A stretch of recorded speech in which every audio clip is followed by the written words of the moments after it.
बच्चे बच्चियां नर और नारी जितने बैठे हैं सबको जन्म जान का अधिकार मिला इसके पाने का। लेकिन आप इधर इधर चलो, इस तरफ चलो। हाँ,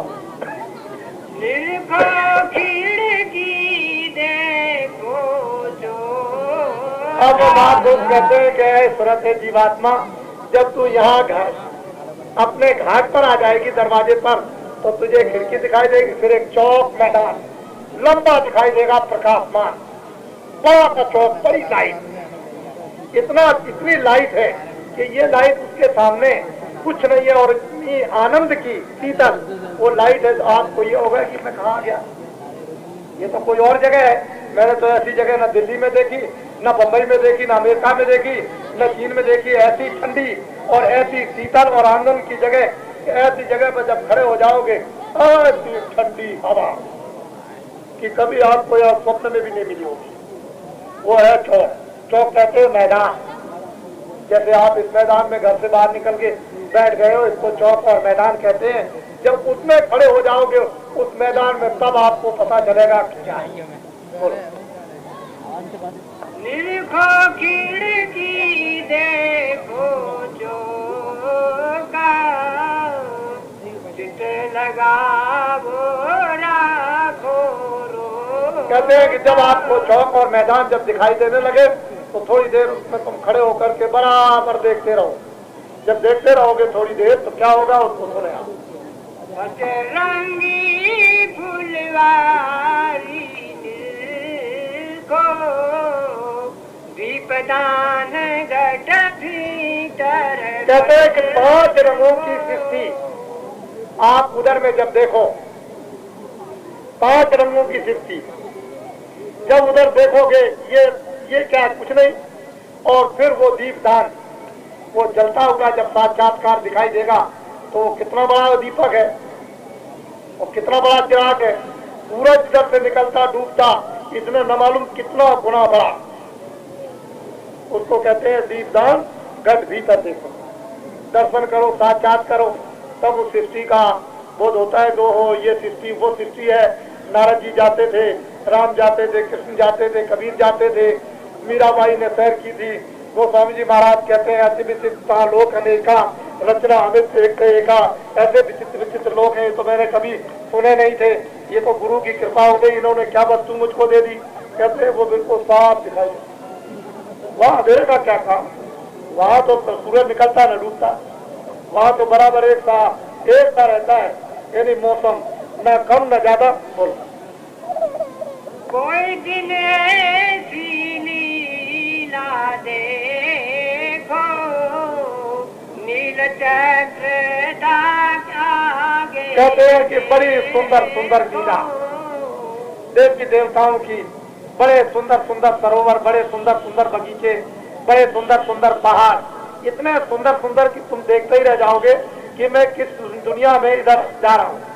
ये क्या मुझे दिखाई देता है, उधर तो मैं मृतलोक में था, मैं बाहर की आंखों से क्या देखता था, इधर क्या दिखाई दे रहा है। ऐसे सुंदर सुंदर उधर आपको दिखाई देंगे।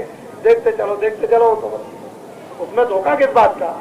जब दिखाई दे और सुनाई दे तो धोखे कहते क्या काम।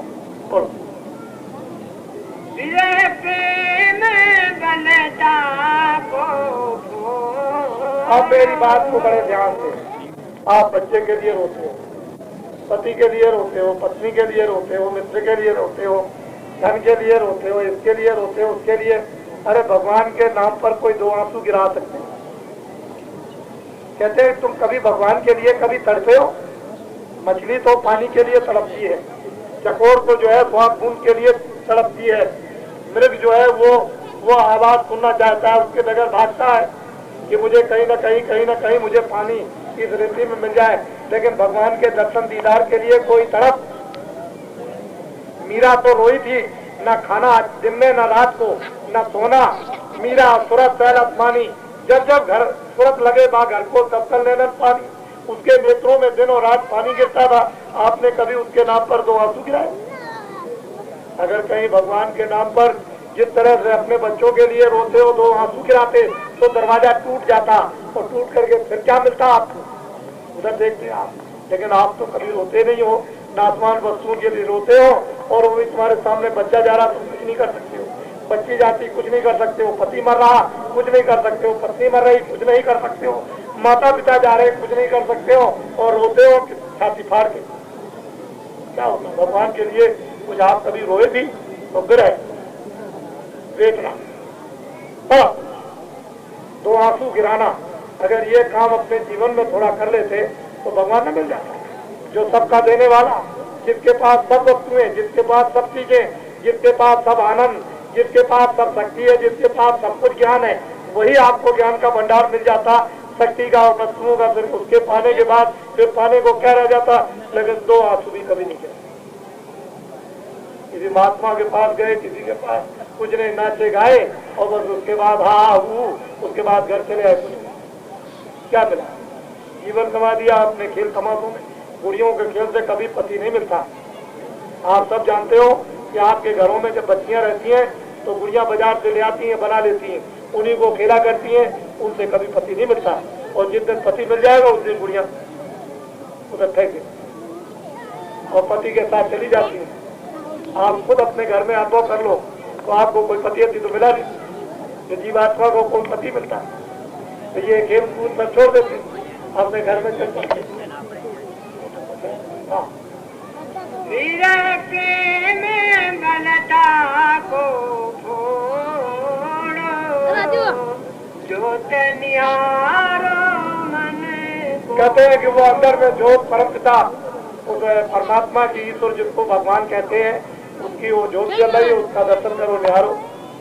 इधर से मन को थोड़ा इधर रोक लो और मदद लेकर के उधर घेर करके खड़े हो जाओ। देखो उसको, देखो दर्शन होता है कि नहीं होता। जब ज्योत का दर्शन होगा तब क्या होता है उसको सुनो।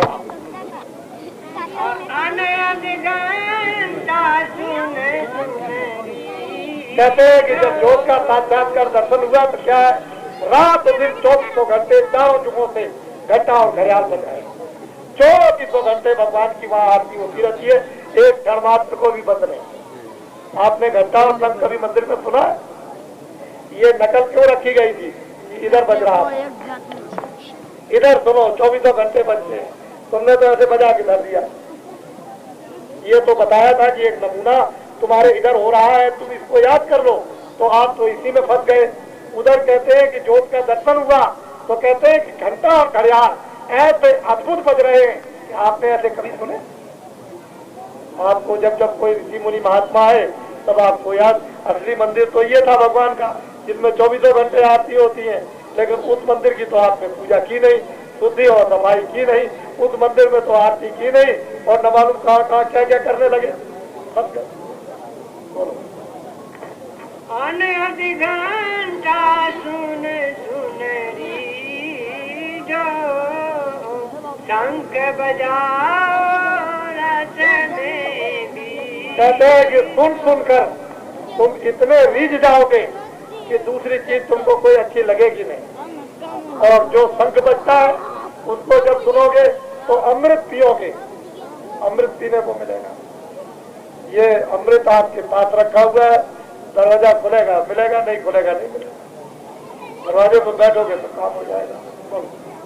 ये पहला स्थान बताया सतगुरु ने बरने सुना। कहते हैं कि ये पहला स्थान, अभी तो दूसरा स्थान, फिर उसके ऊपर और, फिर उसके ऊपर और।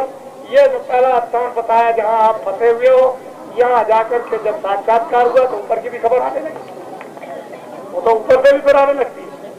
इसी के लिए कहते हैं गोस्वामी जी महाराज, जब ज्योत का दर्शन हुआ और घंटा और शंख जब बजे और वो रस में जब भीगे तो कहते हैं वो लोग राम मुस्काए मुझको देख करके, और मैं उनको देख करके हंस पड़े। जब वो हंस पड़े तो उधर माँ सुन अंदाज आया, मैं उनके खारपिन में चला गया। उधर जाकर के क्या देखता हूँ कि बहुत से ब्रह्मांड है, बहुत से लोग हैं, अति विचित्रता रचना, एक तरह का विचित्र विचित्र रचना, अद्भुत, और बड़े बड़े मंडल, बड़े बड़े देश में उधर मैंने अपनी आंख से देखे। वो स्वामी जी महाराज कहते हैं आपने रामायण भी नहीं समझी। गीता कुछ कहती है, रामायण कुछ कहती है, वेद कुछ कहते हैं, शास्त्र कुछ कहते हैं, उसको आप कुछ और समझते हो। वो कुछ कह रहे हैं, आप कुछ और समझ रहे हो, उसका कोई लाभ नहीं। सतयुग की साधना त्रेता में, त्रेता की साधना द्वापर में और द्वापर की साधना कलयुग में। लेकिन अपने अपने युग की साधना करते तो मिल जाता। कलयुग की साधना उसको छोड़ दिया और सतयुग की साधना करने लगे, कैसे आपको मिलेगा? तो एक सीधी सादी बात मैंने आपको एक छोटे से शब्द, उसमें एक छोटा सा संदेश आपको जीवात्मा सूरज का बताया। महापुरुषों की जरूरत है, आवश्यकता है जीते जाते, जिन्होंने उसको पा लिया उनको कहते हैं सदगुरु, उनको महात्मा का है, वो तो नहीं कहते महात्मा, लेकिन यह है कि उस शक्ति का नाम है